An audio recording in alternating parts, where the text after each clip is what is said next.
jërë ngeen jëf ak ànd bi li nga xam ne mooy la Zone 7 TV yéen a ngi seen émission bi nga xam ni mooy émission bi nga xam mooy jox kàddu ñi nga xam ne ñooy jeunes yi rawatina kàddu ñi nga xam ne ñooy politiciens yi nga xam ne nekk diwaan bi rawatina Sénégal rawatina tamit fi nga xam ne mooy diwaanu Bambilor tey ñu nekk ak ki nga xam ne mooy le candidat de la coalition Pastef Bambilor di Ousmane Rougui Sow ñu fekk ko ci domicile am vraiment accueillir bu am solo macha allah donc à la Zone 7 tey am mbégte contentement dalal ki nga xam ne mooy Ousmane Rougui Sow Ousmane Rougui Sow doon candidat li nga xam ne mooy coalition Pastef Bambilor sëñ Ousmane maa lay ziar. maa ngi leen di fay. naka su bëgg. alhamdulilah donc dama bëggoon juste nga permettre ma. comme na ma ko defee woon ak ñeneen ñi. di nuyu téléspectateur Zone 7 TV yëpp. di nuyu tamit waa commune bu Bambilor. et ensuite di nuyu tamit waa diaspora bi. jeunes yi nga xamante ni ñu ngi bàyyi seeni yaay seeni bàyyi seen lépp fii ci Bambilor commune Bambilor dem ca bitim réew. di fa daan seen doole lépp lu ñu am ñu indiwaat ko fii ci commune bi ñooñu tamit vraiment il faut que ñu beral leen nuyoo. nga permettre ma aussi. di ma saw bu baax a baax. ñi nga xamante ne ñi nekk ci ay difficultés yu bari. mooy ñi nga xamante ne ñu ngi ci mbëndam ñii. di ko jëli fii ci Bambilor village. ak ci commune Bambilor ak ci Sénégal yépp di masaw tamit vraiment ñi nga xamante ne looru nañ ci mbas mi. di ñaan yàlla tamit mi nga xamante ne moo ñu ko teg mu teggeel ñu ko ci barke Seydina Mohamed. voilà mu ngi noonu nee naa leen tey dañuy am gan gu am solo gan goo xam ne yaakaar naa ne waxtaan bi dana gën a yaatu dina neex tamit yaakaar naa aussi danañ ci amee njëriñ bu baax a baax parce que doon na koo xam ne vraiment ñu bëri ràññee nañ ko ci li nga xam mooy wàllum social man Ousmane Rougui Sow su ma ko xamee c'est grâce à acte yi nga xam ne da koy def donc wax ji di ñëw ba ci yow donc wax ji doon loo xam ne vraiment seede la te nee nañ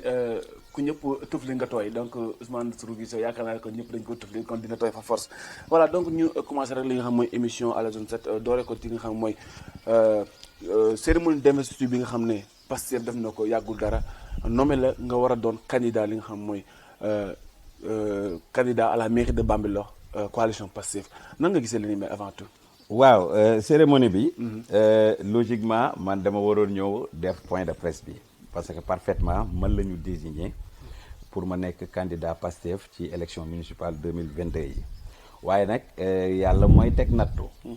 juste à la veille. dama amoon benn accident bu ndaw ci électricité tamit ma xam ne it looloo gën. mais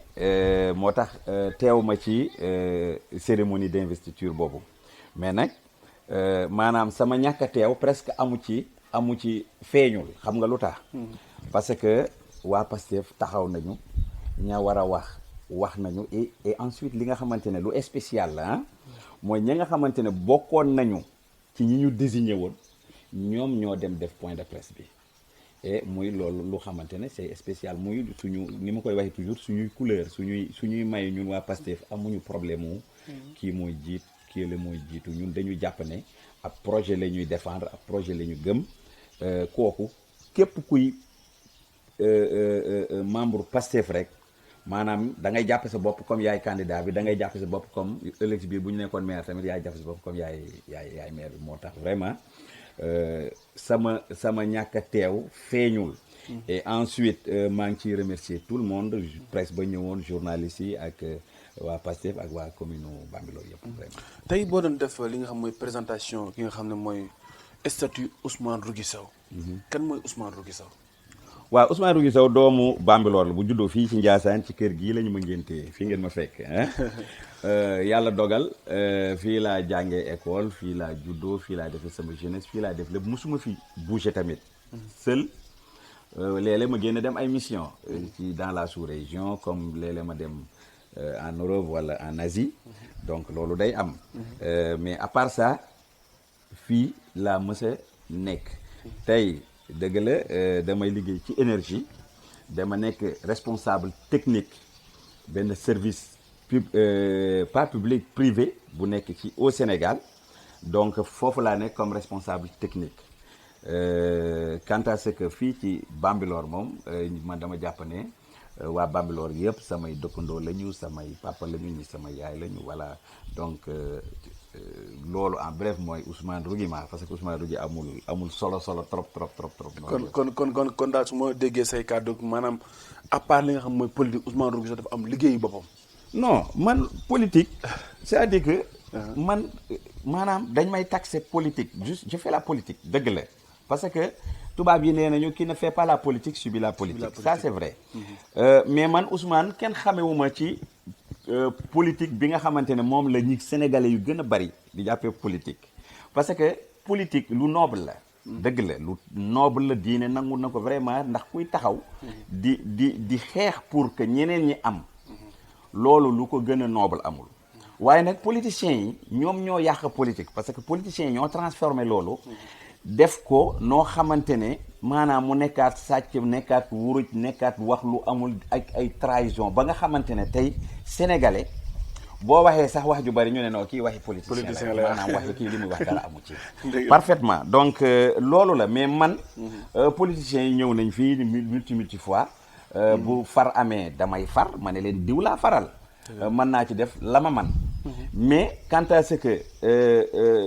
dugg ci ay conseils ak affaire yooyu musuma ci nangoo dugg xam ngeen lu tax parce que dafa am lu ma gëm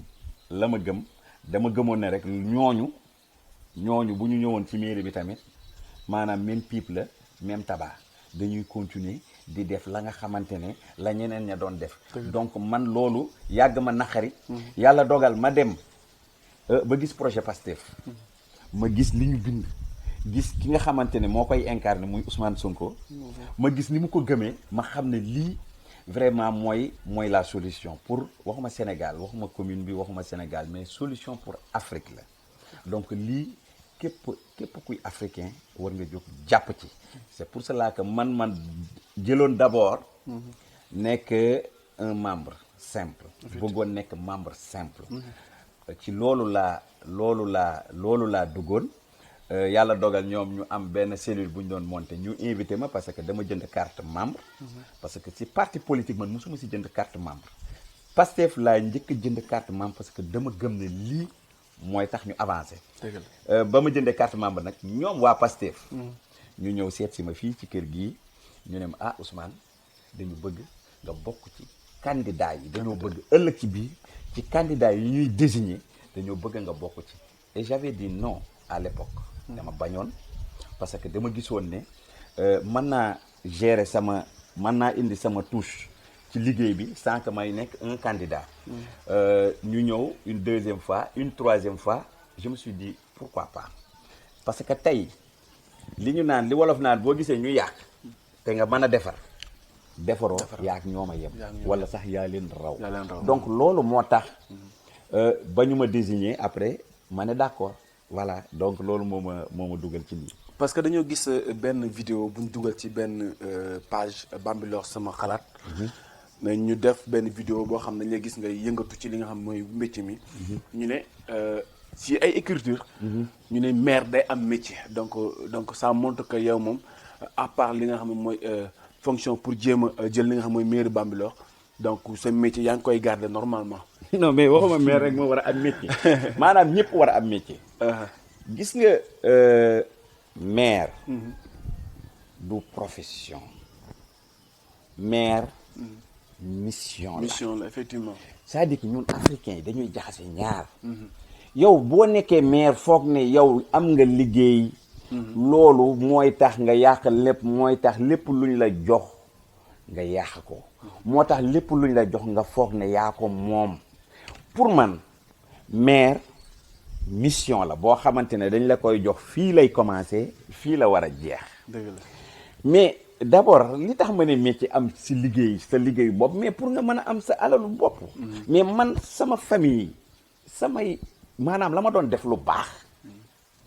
mënuma ko continuer di bañ a def lu baax lu dul ci sama alal li ma moomal sama bopp li may ñaqal sama bopp loolu nag bokkul ak alalu commune Bambilor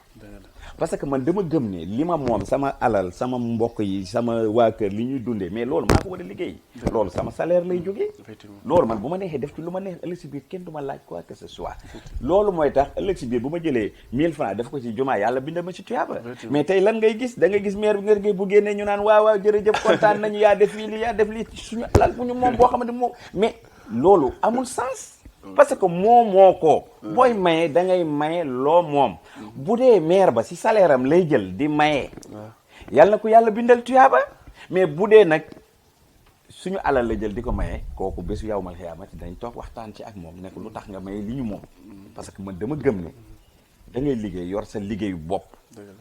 attends xoolal tey commune Bambilor ñi nga xamante ni dañuy xëy toog fa defuñu dara mais loolu ban sens la am mais ça n'a pas de sens amul sens ni parce que xam nga lu tax maire ba mooy xëy toog costume cravate toog fa mais yaa ubbi yoon bi mais dëgg la mais bu ñu gisee ne maire bi kan mu ngi liggéeyu boppam alalam moo ko moomal boppam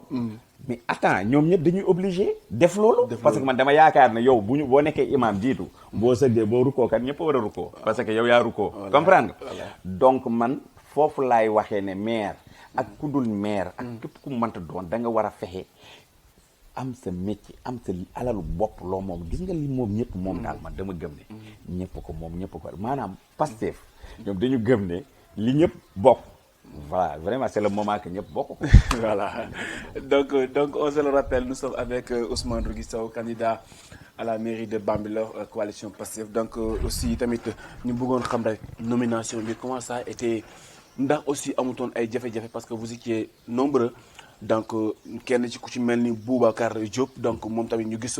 liggéey bi nga xam mu ngi ko def ci li nga xam ne coalition Pastef ba gis tamit keroog déclaration bi nga xam def na ko bi ñu la nommé nga doon candidat donc ñu bëggoon xam rek ndax liggéey boobu métti wu na wala métti wu non bu simple la très simple c'est pas compliqué xam nga lu tax damay profiter de l'occasion di ko saluer moom Bouba di saluer tamit Abdou Khadre dañu am le meilleur coordonnateur muy Moustapha Seck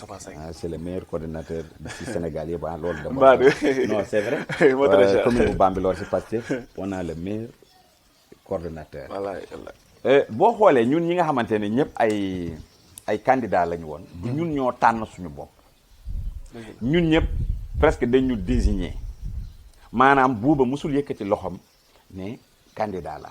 dafa am ñenn ñu taxaw ne kat Bouba yaakaar nañ ne projet bi war na ko mën a gérer man Ousmane Rougui wax naa leen ko sànq ni ñëw nañ fi 2 fois 3e fois ma soog a jël ay engagement donc Abdou Khadre tamit c'est à peu près la même chose donc xam nga lu tax ñun Pastef amuñu problème ay méttit ay indi candidat non ñun fii si suñu commune dañu gëm ne ab projet Pastef bi mu ëpp solo nit ki man Ousmane Rougui je suis insignifiant ñun li ñu gëm mooy projet bi mooy li ñu gëm mooy doxalin bi nan lañ ko war a doxalee ëllëg ñun loolu maanaam moo ñu ëppal importance kan moo ko war a jiitee parce que c'est vrai boo demee ci jumaa il faut que mu am ku jiitu effectivement mais ça ne veut pas dire timis bu jotee nga dóor ñeenti rakk déedéet ñun Pastef li ñu gëm mooy que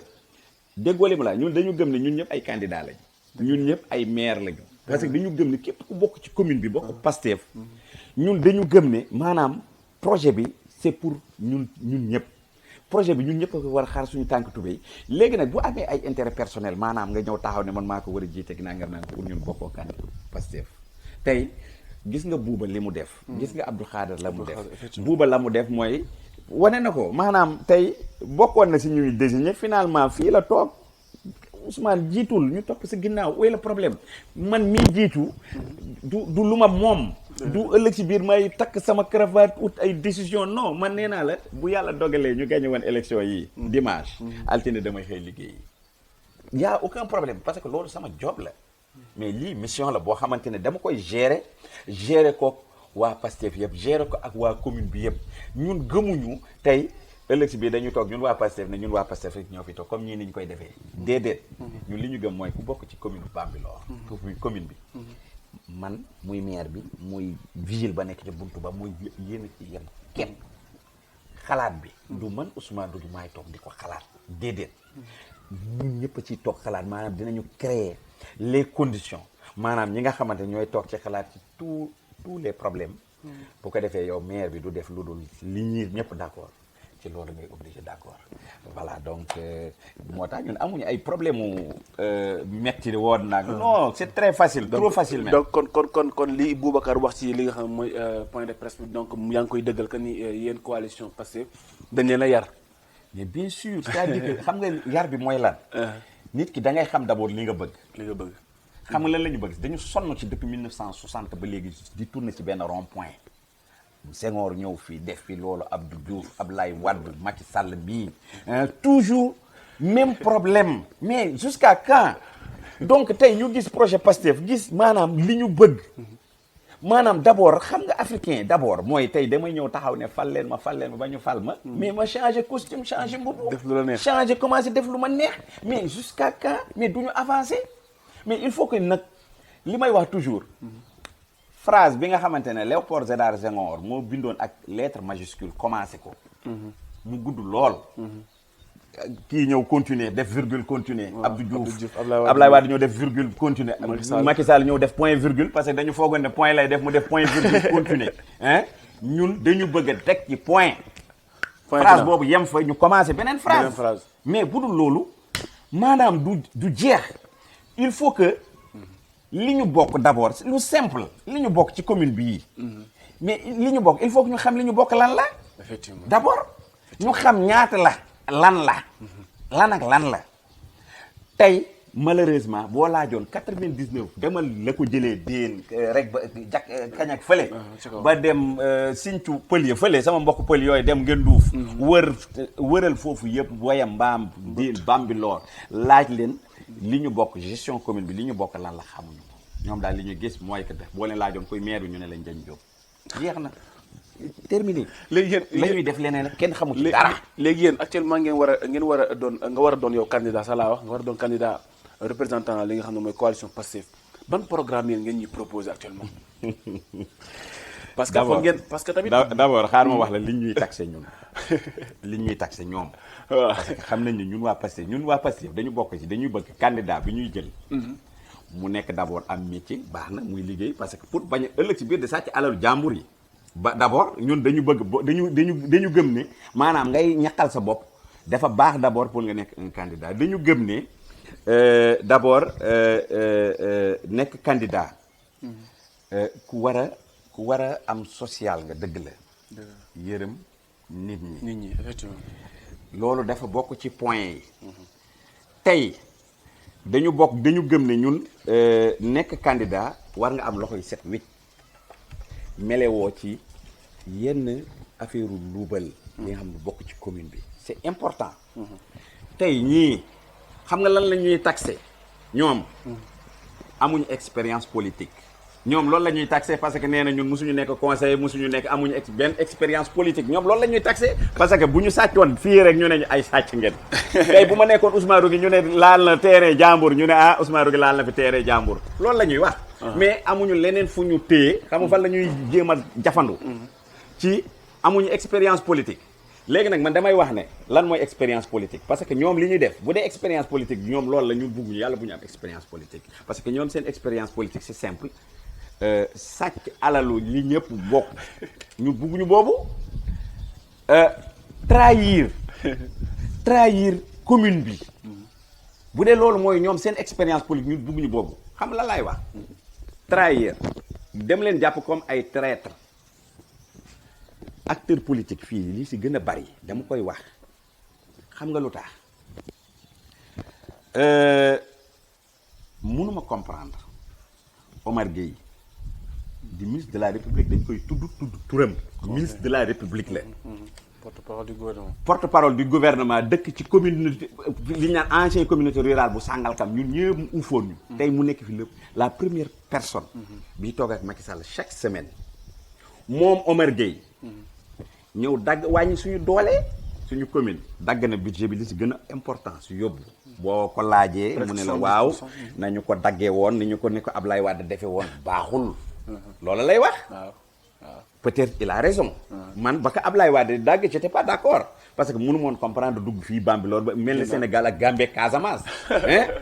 ok mais moom en tant que autorité maanaam dafay faj mar mais créer beneen maire bu gën a dangereux. tey la preuve nekk bu demee Kounoune ñu yuuxu ko bu demee Kër Ndiaye Lo ñu yuuxu ko. parce que récemment ñu ngi gis la mu def baaxut.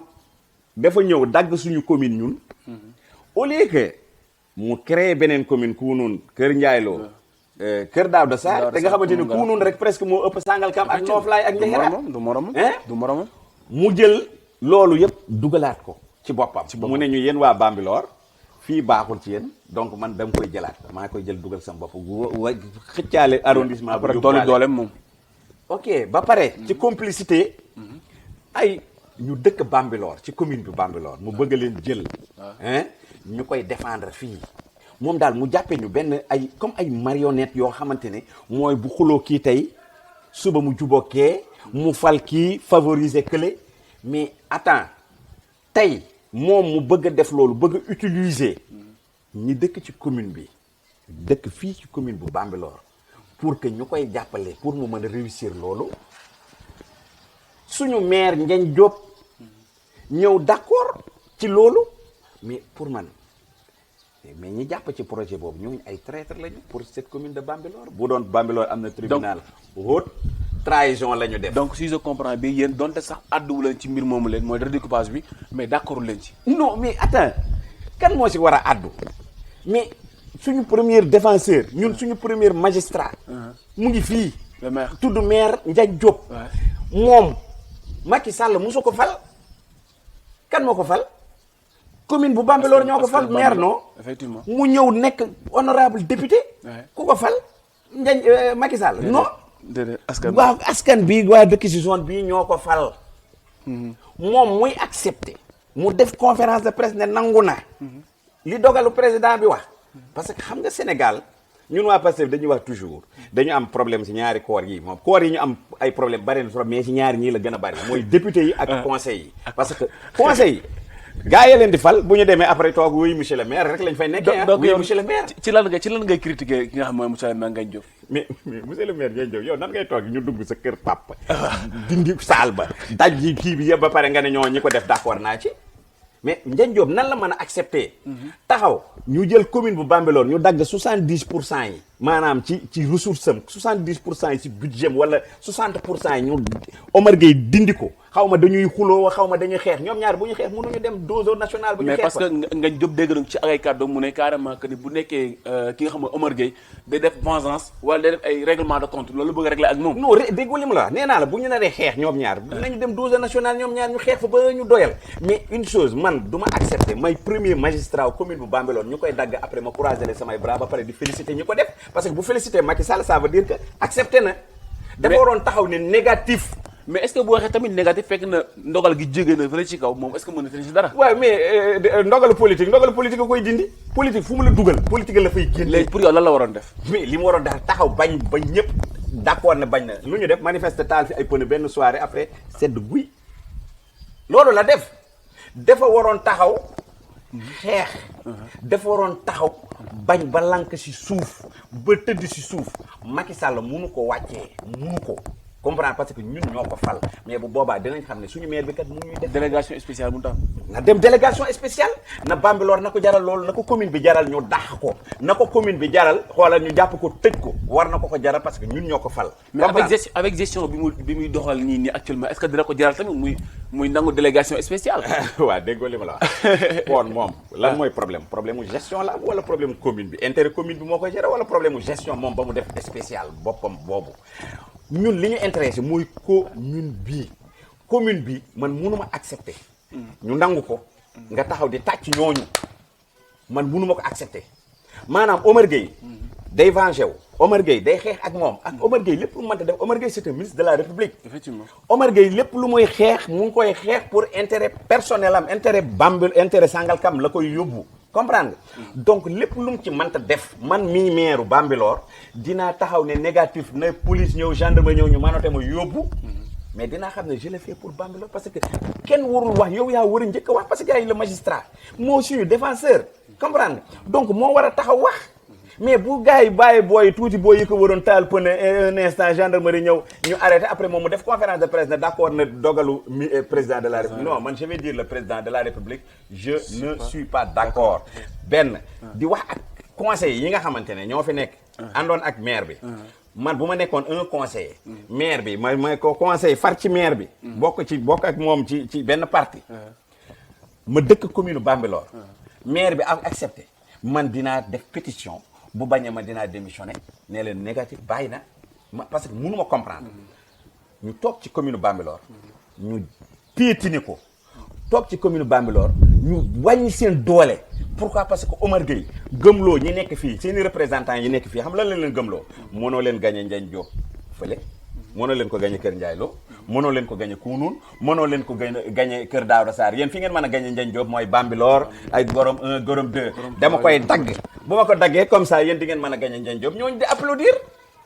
ñooñu yow nan nga ñuy lay joxe benn affaire nga koy applaudir yow ñuy wàññi sa doole après nga toog di tàcc pourquoi parce que da nga bëgg nekk maire mais boo nekkee maire boobu ban njëriñ la voilà donc dañuy dem page pub CRG sunu commercial donc ñu wàcc li nga xam mooy plateau bi ak ki nga xam ne mooy Amadou Ousmane Rougui Sow donc ñu dem page pub ñëw.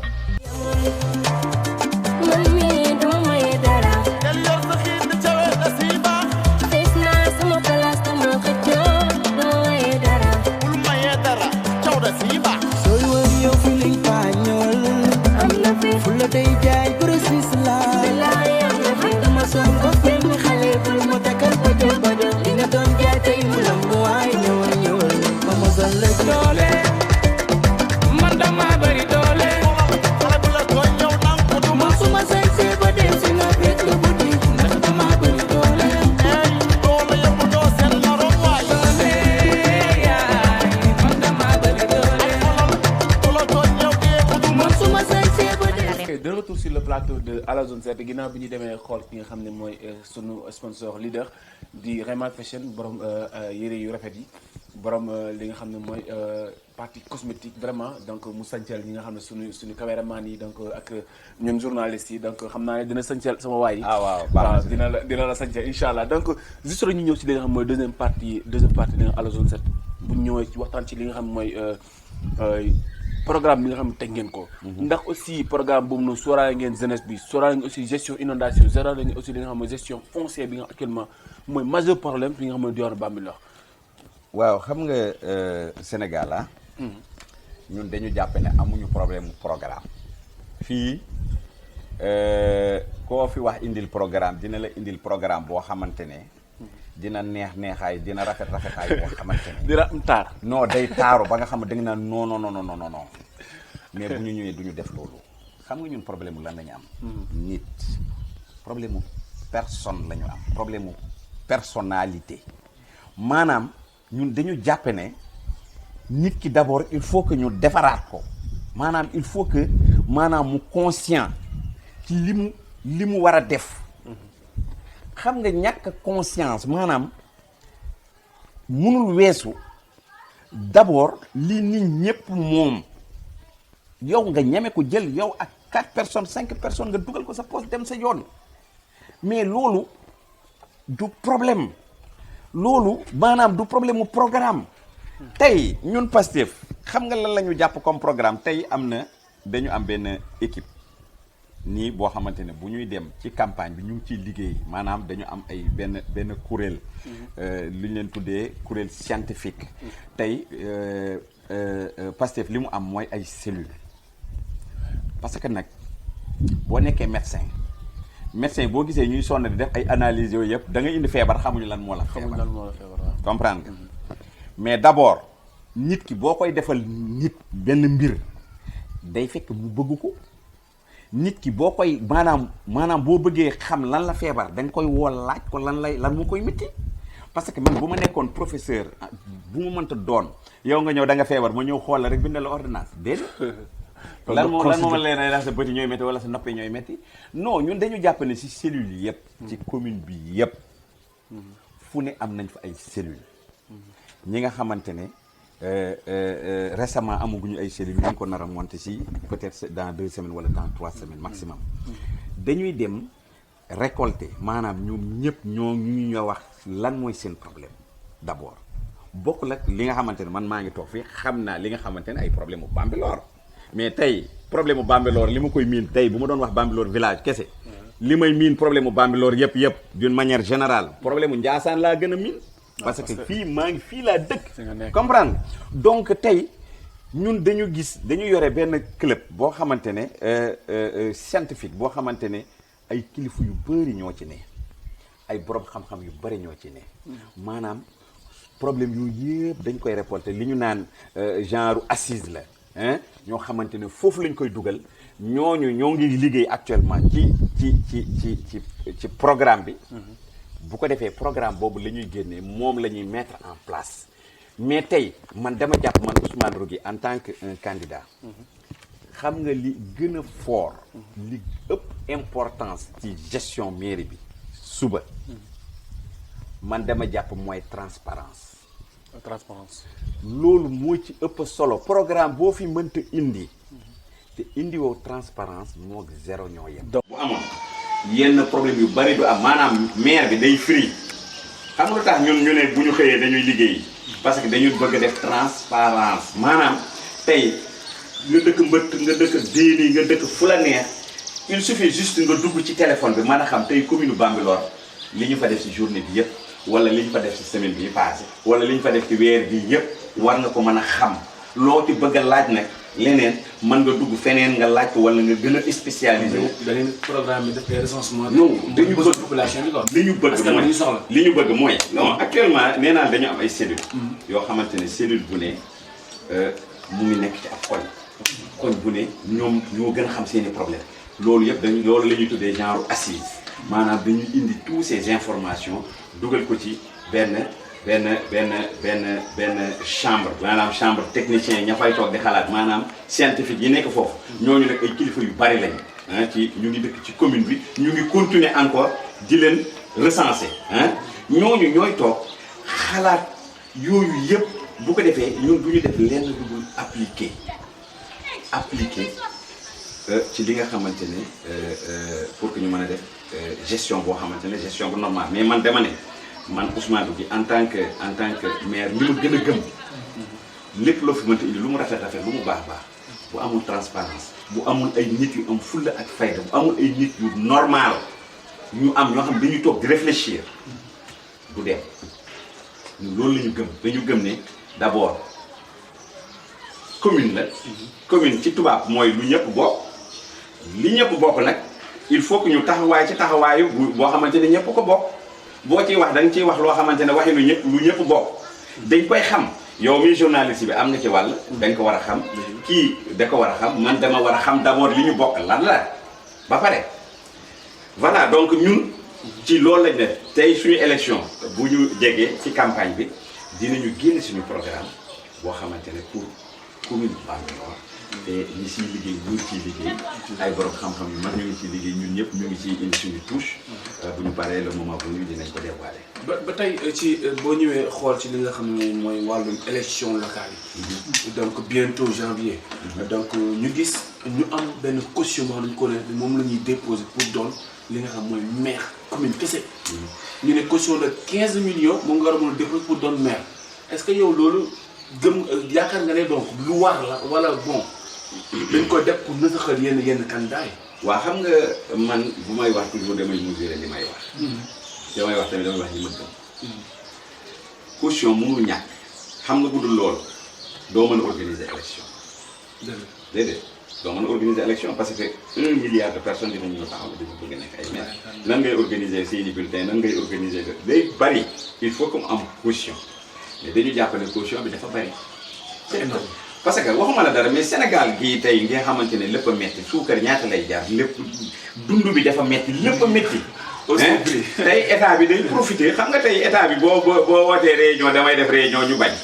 ñu ne la non cas de force majeure la ñu tudd feebar bi dañuy interdire nangam. parce que démb waa ñoo lànk aussi doon bëgg a def benn bi marche mais gars yi waaw dañuy bañ pourtant boo yaa ngi football stade ñu ngi rab bi bu dee dañoo stade yaa ngi rab bu dee dañoo ñeme nañu tere màggal bi ñu dinañ màggal dëgg la mais problème bi mooy état bi maanaam day gis problème bu ne dinañ ci dugal seen politique ñoom boo waxee dëgg la li ñuy wax d'une part pour que nga mën a organiser ay élections il faut nga am caution mais nag dinañ profiter de l'occasion pour bëgg a tere ñenn ñi yéegal caution yi ba 15 millions wax dëgg yàlla xam nañ ne 15 millions la cher na trop. cher na ci ñoo xamante ni man waxuma pour parti non man waxuma parti.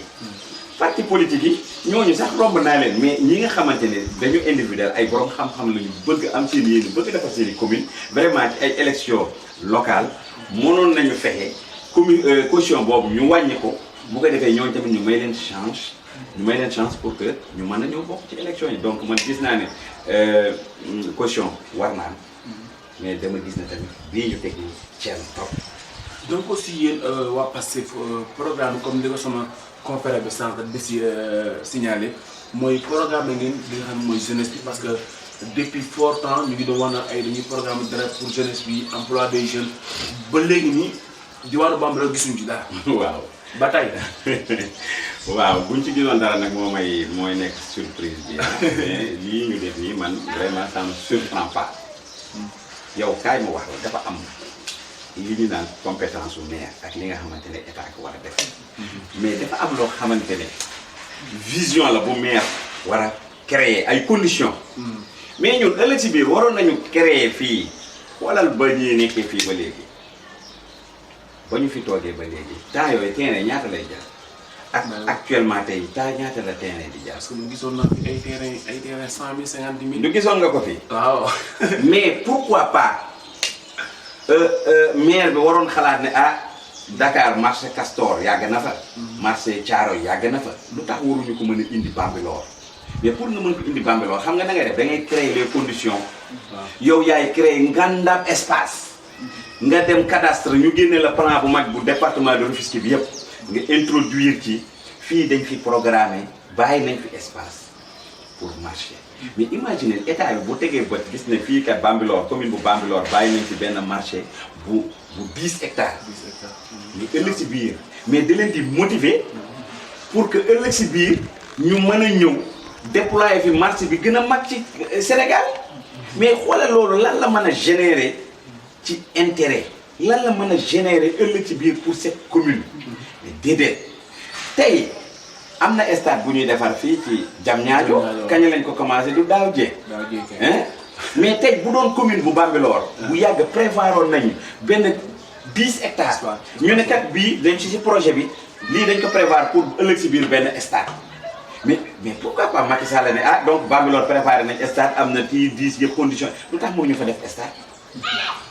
mais loolu bu ñu ko defee ëllëg si biir équipe nationale du Sénégal ak yeneen équipe du ñu ñëw football fii mais loolu du yow yaa ko war a defar mais yaay créer les conditions comprendre mais tey xoolal Akis promoteur bi mu ñëwee bëgg a tabax ñaata milliards la fi dugal bari na mais milliards yooyu doo ko teg bët ñoom dañuy dugg seen bureau génn la ñuy wax les tenants et les aboutissants doo ca xam dara te pourtant baaxoon na nga ne promoteur bi kat fii dañu am problème ndox gis nga pont bi il faut que ngeen defar canal fii ba Lac Rose parce que bu dul loolu boo la ñëwee tabax fii ñi inondation yi dina am. mais moo tax déjà yaa ngi actuellement situation. mais des na li gën a pire mu ngi ñëw. xam nga li gën a pire. mooy du Omar Gueye dégg ngeen ko barki démb nee na ils vont prévoir xaw ma 50 000 xaw ma 5 000 logements fii si commune bu Bambilor. waaw te defuñu d'abord assainissement bi. mais état dafa war a jëkk a defar assainissement. ne kat nañu defar ay canalisation te pour loolu li raw Kër Massar dina am fii ñoom ay gaal la ñun ay bateau la ñuy obligé wut mais dëgg la maanaam da ngay am vision tey boo xoolee marché Bambilor fii boo laajoon maire mu ne la maa defar marché Bambilor mais marché Bambilor bi nga matu sax 30 mètres carrés mais attends baax na actuellement. c'est vrai boo nee la ko si budget bi. mais bien sûr bilan kay loolu la ciy wax. mais tey ñun waxuñu lii ñun li ñu wax mooy xoolal Bambilor dans 20 ans terrain foo koy amee da ngay obligé di dajeef. booy yéen bu dee da ngeen dëkk Bambilor fii boo leen deewee kenn du leen fi suul ndax amuñu armère xoolal armère yi heureusement sax Mouride bi ñu suul Bambilor Touba la ñuy suuli mais bu doon suul nañ fii fekk fees na mais imagine tey maire boo ko waxoon am laa la lay wax woy Akis wax naa ak waa ji nangam non dafa am loo xam kenn du ko négocier dafa am loo xam da ngay teg sa loxo ci table bi nga ne lii mooy am mënuma comprendre nga ñëw nga indi 120 000 logements indi ko Bambilor ba pare indi woo defoo cimetière au nom de quoi non na la jaral mais na la jaral nga taxaw opposé wu ci. yow yaay le premier magistrat moom mooy suñu avocat mooy taxaw di leen projet bi du fi am tant que génne woo leen ma joxoo leen ma projet ne ma fii la yem. mais nag kaay ma wax la ki nga xamante ne nag état jox na ko 60 hectares pour Bambilor village de Bambilor ba léegi mënoo ñu wax bi man yaakaaruma kooku dina taxaw di défendre di dóor loxo bi ci table bi pour ne ñu voilà lii mooy exiger lii mooy am te bu ko taxawee exiger ko cooway bari rek. donc su ma comprendre baax da nga bokk ci ñi nga xam ne dañ naan le maire de la commune de Bambilor Ngagne Diop amul bilan. waaye déedéet waxuma la amul bilan de déedéet wax amul bilan moom c'est trop lourd nee naa la defar na marché boo ko laajoon tey mu ne la yoonu Jaksaaw bi defar na ko boo demoon déen tay déen bi diggante Gorom ba déen doon nañ ci béton armé xam nga béton grainderie boobu lañ ko ci def comprendre yooyu dinañ la wax suñuy bilan yaa ngi ni comprendre boo ko laajoon ak yeneen dëkk yi dina la ko wax mais ñun ba ñu demee ba ñu demee mbët mais dañu dem ñu ne ñu amuñu ndox problème ndox la ñu am li nga xamante ne c'est élémentaire. moo leen tax barki démb Ndiaye ñoom bi ñu doon def journée sargal ki nga xam ne mooy Pambay. waaw loolu maire mu nga fa woon. mooy si dëgg la waaw. nee nañ carrément amul problème ndox. loolu la wax ñu de waa dëkk waxuñu waa maanaam. non man sud la wax. waaw je suis de Gorom 3. parce que da ngay jaay tamit dafi jàll mais dañoo am problème ndox. waaw pour dire que dañoo am problème. actuellement ni dama xëy sangoo. waaw politicien loolu lañ lay wax maanaam bu muri loolu mais ñun dañu am contact direct ak cellules yi dañu am contact direct ak population bi ñoom dañ ne ñu amuñu ndox ñoom wax nañ ñu ko xam nañ ne li ñuy wax dëgg la parce que awma ndox mënul weesu ñëw ubbi ba bi tamit gisoo fa dara comprendre nga donc jarul ngay enquête yu sori amuñu ndox robinet baa ngi ni ubbil amul. parce que récemment dafa am benn cité bu nekk fii ci yoonu Jaksaaw bi. Daaru Salaam Dakar Dem Dikk. waaw foofu fa la logement yi nga xam ne waa Dakar Dem Dikk mooy les chauffeurs les receveurs pour la leen jox benn logement mais amul ndox amul courant. waaw mais xam nga amul dara xam nga lu tax nag xam nga lu tax c'est simple. si yoonu Jaksaaw bi la nekk. waaw xam nga lu tax c'est simple parce que Ngagne Diop li mu créé mooy ay promoteur moom sax promoteur yooyu dañu di dugal tey xoolal Bambilor ñaata pour commune Bambilor ñaata promoteur la. bari boo gis mu ngi yore oto di dem ba ñëw. dimbaliwu leen pourquoi kenn ku ne mu ngi la daggal ñaari caabi jox la benn bi caabi kaso la beneen bi caabi banque la jox la ne la jëlal comprendre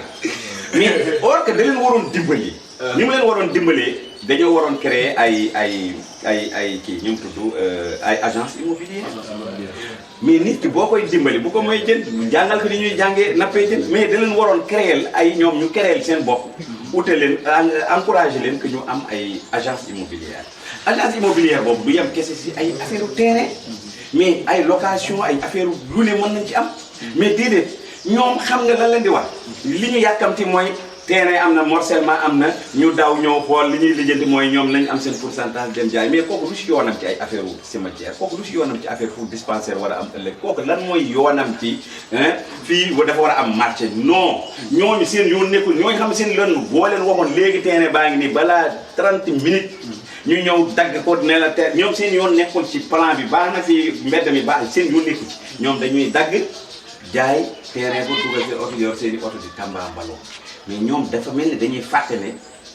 xam nga loolu tax maire bi di ko def pour ñu dépendre ci moom. parce que ne leen kat bu ma daanoo ngeen daanu mais loolu man pour man injustice mënul weesu foofu gis nga nit boo koy dimbali da nga koy dimbali pour la vie pour que mu mën a demal boppam pour que ëllëg si biir nga nekk fa ñàkk fa nekk moomu mën a continuer comprendre mais kaay ma defal la loo xamante ne bu ma daanoo nga daanu man pour man en tout cas man ku ma ko war man Ousmane Gui du ma ci dugg dinaa ko seetaan bu baax a baax en tout cas man ñoom ñuy promoteur yëpp man contre ma leen mais la ma wax mooy c'est le moment que ñu yeewu c'est le moment que ñu xam ne tey ñu ngi dund ay jeunes lañu peut-être ay 40 ans la ñu am ñi si gën a bari wala 45 ans mais nañu xam ne bés dinañ nekk maam nañu war a mën a prêt tontu si réponse yi nga xam ne seeni sët ëllëg si biir danañ leen ko laaj waa yéen maam fan ngeen nekkoon lu tax mënatuñu am marché lu tax lu tax fekk ñoom ñooy principal responsable parce que tey ñoom li ñu gis muy aujourd'hui ànd ak benn maire boo xamante ne moom pour man il est irresponsable très honnêtement non c'est vrai parce que irresponsable mënul weesu may maire commune di dugal samay booy si ay tuuki doona tey la preuve année ko xoolal booy ñu bari dañoo daw lu tax ñuy daw pourquoi parce que ay luubal mais pour lan da nga leen di defaral affaire bu honnête bu normal que ñuy fay ay taxes comme tout le monde loolu mooy jàppale nit nga ne mais tey nga jënd benn sagar oto da wër tuuti teg ci musique di déglu Wally Seck ñaari fan ñetti fan affaire bi fin mais loolu pour man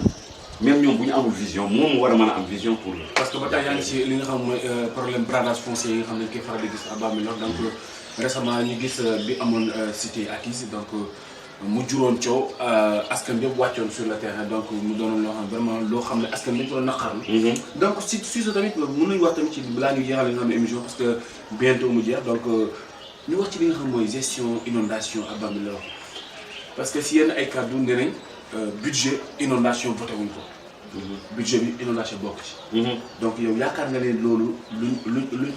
lu yoon la wala. waaw c'est-à-dire xam nga affaire inondation yooyu état koy gérer xam nga dafa am loo xam ne dafa ay tali tous ces machin yooyu état moom la war mais dama ne dafa am loo xamante ne maire moo ko war a kaas xam nga maire bi du maire bu simple maire la ba pare député la moom am na droit dem toog assemblée nationale dem wax fa ay doléance Bambilor commune bu Bambilor problème commune bu Bambilor tey ñu ngi nii ñoo ngi nar a xëcc ay commune kii yu bees defuñu assainissement man gëwuma dina taxaw ne leen yee defal leen assainissement ba pare xam nga lu tax yow ki nga xamante ne dagg nañ sa maire dagg sa wàll sa lépp dagg lépp ngay tàcc kay nan ngay defee waxee loolu boo ñu waxee ne di nga ko def ñun duñ ko gëm mais moom moo war a taxaw défendre loolu maanaam tey dama ne ACIS ba ñu ñëwee di defar cité CDC bi ñu ñëw di defar promoteur yi nga xamante ne ñoom dañuy jaay ñooñu maire bi moo war a taxaw ak de pied ferme ne leen fii dafay am ndox da ngeen ko nar a tabax ëllëg si biir dëgg la loolu si suñuy responsabilité lay dugg parce que man la ñu épinglé na canal am fii defar leen ko seet leen yan condition ngeen koy defaree ngeen defar ko coow li ne pour moom na créé na ñi fi état indi maanaam agence yi nga xamante ne ñoo fi représenté état convoqué leen ñoom ñëpp ñu wax ci loolu te lu légitime lay doon bu jaree taal fa ne na génne na ñëpp waaye yëpp génn taal fa ne ñii duñ fi tabax te defaruñu canal mais loolu lu légitime la pourquoi parce que ëllëg si biir ay problème la ñu am. boo xoolee cité yi fi nekk presque amul canalisation. amul canalisation préparé ñu marché deful amul cimetière y a rien. la même chose seen yoon nekkul ci loolu ñooñu ñii xam lan la ñu lijjanti. terrain terrassement parcelle jeex na délibération ñoom loolu mooy pour ñoom mooy gestion commune loolu la seen yoon nekk kuy tabax ñu daaw ñëw ana autorisation parce que da nga war a fay ñu dugg seen ko ñoom loolu mooy seen problème. tout le reste intéressé wu leen li leen waroon intéressé mooy askan wi tey dañuy sonal ñi nga ñëw bu paree ñu yëkkati ay 20 000 francs di la may si sa alal boo moom mu mel ne sa xaru tabaski nga jënd ko teg nit ñëw sàcc ko ba pare dagg léegi yëpp léegi dagg yeel yi jox la supp ba pare nga toog di ko sant au nom de quoi ñàkk fayda pour man ci loolu la ko en tout cas man moom loolu dama koy bañ ba tëdd si suuf dama koy bañ négatif bu am la ma war a wax dinaa ko wax fa ma ko war a waxee comprendre te dinaa leen wax ne tamit wax naa lii de comprendre pour ëllëg ci biir parce que Macky Sall mooy le président de la République tey bu ñu daggee suñu commune bi dëgg la moom moo ko cautionné parce que mooy président de la République pourquoi parce que Omar Gueye mu ngi def ay compte règlement de compte diggante moom ak Ndiaye Diop ak nangam bëgg ci profiter de l'occasion yàqaale si suñu commune parce que ñun li ñu gëm waxuma sax avant Macky Sall avant Ablaye Wade Omar Gueye ministre Omar Gueye mi musul bëgg commune bu Bambilor musul ko bëgg te du ko mës a bëgg ba Bambilor nekkee Bambilor musu ko bëgg ba mu nekkee commune ñun ñoo ko wax ñun waa Pastef ñun ñoo ko wax du mës a bëgg Bambilor il ne fera jamais jamais jamais voilà. pour rek ba dugal benn perspective mu mel ni li nga xam ne mooy coalition Pastef mu ngi commencé màgg. département bu Tëngéej sax laay wax du ma ne commune Bambilor département bu Tëngéej coalition Pastef mu ngi commencé màgg. lan mooy secret bi. non secret bi mooy ñun ci dëgg lañ bëgg. ñun avancement lañu bëgg mais nit ki boo koy wax dañ koy wax intérêt parce que ñun dañu gis ne la ban mosoon nekk toujours mais Pastef ngeen di gis ñuy cotiser. Pastef ñun dañuy cotiser xam nga lu tax ñun dañu gëm ne lañ ciy def defuñu ko pour ëllëg nga am ci dara ñun dañu gëm ne li ngay def c'est le don de soi. effectivement. pour le Sénégal pour Afrique. loolu mooy devise bi loolu mooy suñu devise. man sama xaalis ba may génne mu leew ma def ko ci Pastef def ma ko ci pour en contrepartie ëllëg si biir balaa ñu fal ma maire may jël ay teene di dagg ak maye ak terop xam nga tey Sénégal adduna bi dafa am li ñu naan vaar yéen li ngeen di wax nii boo leen ko xasee ba def c'est terminé ëllëg si biir boo fi defee naka su dul noonu di ngeen taxaw ne ma Ousmane bi li nga wax comprendre mais dama leen di défier tout de suite hein man nañ ma sosal loolu kenn mënu ko tere ndax sosal lañ ñu ma ëpp daraja man nañ wax ci man lu amul waaye li ma mën a garanti doo leen mos a dégg ëllëg si biir Ousmane bu ji jaay na terrain bii mu nga toog tribunal juge wax jamais de la vie du am parce que gëw ma loolu man la ma gëm mooy maanaam da nga war a nekk bàyyi faalu askan un patriote da ngay bëgg sa askan un patriote day sa askan na la jaral sa bakkan un patriote mooy la nga am nga jox leen ko yow nga ñàkk parce que loolu mooy tax ëllëg si biir nga am ci ngërëmu yàlla nga am ci ngërëmu adduna bi parce que tey boo gisee Ousmane Sonko ba ñu ko jàppee Sénégal yëpp jóg taxaw mais du dara jàppoon nañ fi ñeneen ñu ko ëpp dara bi pourtant génnuñu dëgg la jàpp nañ fi ay kilifa diine gars yi ñu ngi toog mais dañu gis engagement bi Ousmane Sonko am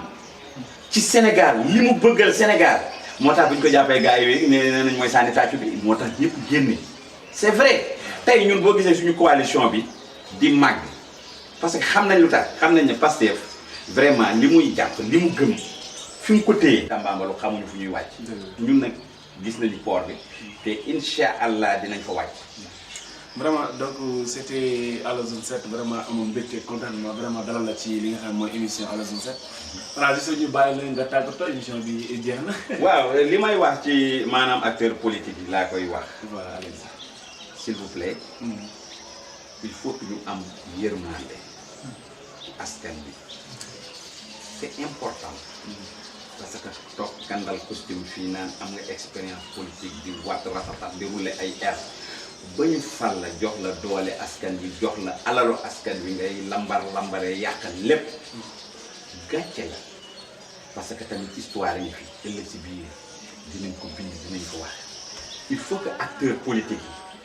yi ñuy sóoraale lu am solo bés dina ñëw ñu takk la ba nga dëgër imam tiim la wala ab abbi tiim la di wax ci yow te di nga rendre compte loolu lu am solo la te dañ koy fàtte nag te pourtant chaque jour nit dee ñu dem te seen téléphone yaa ngi sonné sax yàkkamti dem def ay délibération loolu war nañ sóoraale bés dina ñëw dinañ la takk ba nga dëgër donc lépp looy def war nañ ko toog souvent ni wax dëgg yàlla xoolaat seen boroom parce que ëllëg da nga xam ne li ñëpp moom lañ la jox da ngay xam ne ñëpp am ci yow yaakaar te yaakaar boobu warul tas yaakaar boobu war nga ci xar sa tànk tubéy yaakaar boobu war na la jaral ay wax ma sa ay saaga ak yooyu parce que loolu amul importance mais war na la jaral sa bakkan war nga défendre cette commune ba ñu xam ne yow mi kat la nga man def nga ko la nga waroon wax nga ko yàlla nag mooy dogal et ensuite di ñaan yàlla toujours ci yàlla mooy dogal mooy joxe fal mooy fal ku ko neex déjà ki war a nekk maire bi yàlla désigné na ko ba pare en tout cas ñun que ñu jàll maire ñàkk bañ a nekk maire yëpp ñun la ñuy continuer di liggéey dinañ ko liggéey parce que dama ne ñun amuñu obligation gagner mais on a le devoir de se battre loolu il faut ñun moo nekk suñu bopp te dinañ ko def donc bañ a nekk maire du tax ñu continuer di def la ñu doon def ci askan wi continuer di def di xeex la ñu doon xeex dinañ ko continuer toujours mais la may ñaan toujours mooy commune Bambilor bi yàlla na ko yàlla teg ci loxoy ki gën ci commune bi en tout cas loolu laay ñaan di wax vive la commune vive Pastef vive la commune de Bambilor vive le Sénégal. ñu bàyyi la nga tàggatoo. merci donc vraiment presque loolu mooy li ñu naan le mu fin bi très honnêtement parce que dañu jàpp ne tamit yéen am ngeen ci part de responsabilité bu am doole. parce que vous êtes yéen a yore deuxième pouvoir. tey boo gisee bu njëkk ba Sénégal lu la neex nga def ko parce que amul woon presse.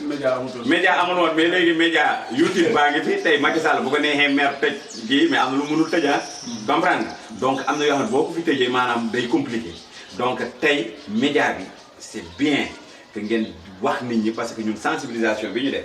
dañuy wax mais yéen a koy tasaare maanaam du ñun ñooy sensibiliser. yéen ay sensibiliser. parce que yéen a koy tasaare ba ku mën a dugg Zone 7 TV. dugg xool ne ah Ousmane Gouye kat lii la wax. lii la est-ce que gëm na ko gëmu ko kooku seen problème la. tey nag dëgg la am na ci commune bu Bambilor ñu si bénéficier bi xam nga dañ ma poser cette question ne ma voilà kon xanaa yéen boo leen ñëwee da ngeen di dàq ñëpp. ma ne ko non mais ñun loolu la ñu xeex xam nga xeex mooy dàq waa Pastef ñëpp génne bi dugal waa Pastef kes ñun loolu la ñu xeex xam lan lañ gëm ku ne kii liggéey ne liggéeyam honnêtement comprendre mais pourquoi lu tax ngay mën a fekk administrateur buy liggéey ci mairie bi nga ñëw ne da nga koy dàq ko au nom de quoi non mais attends bu dee yow journaliste yaa ngi liggéey si liggéey honnêtement mais lu tax ñu la dañ la fi jële voilà man gëwum man xam la laa gëm kii liggéey honnêtement nañ ko fay honnêtement lu tax ñu koy dàq nit ki bu defee naka sudul noonu mënuma ko défendre ndax man sama service ba may liggéey sama mbokk ya nga xamante sax yóbbu naa leen fa bu ñu defee bêtise man maa ñëpp demandé nañ leen dàq parce que dañoo def bêtise mais ku deful dara mais dañ koy bàyyi mu liggéey correctement et ça c'est important parce que ñun dañoo gëm ne commune bi ñun ñoo ko moom ñun ñëpp ñoo ci war a indi suñu touche immeuble la boo xam ne dañ ko war a tabax ba ca kaw ku ne bu mu xeeb sa brique bi nga xamante ne indi teg ko ci raax ko mais na nekk brique bu baax brique bu dëgër c'est important. Atia bu ñu noonu donc c'était à la zone 7 avec Ousmane Rougui Sow le candidat à la mairie de Bambilor coalition Pastef donc doonoon mbégte contentement vraiment donc accueillir la ci li nga xam ne mooy émission à la zone 7 di jox di daje rek beneen yoon sur la zone 7 TV la télévision des quartiers restez connectés ici les grands moments c'est ici jërë ngeen jëf.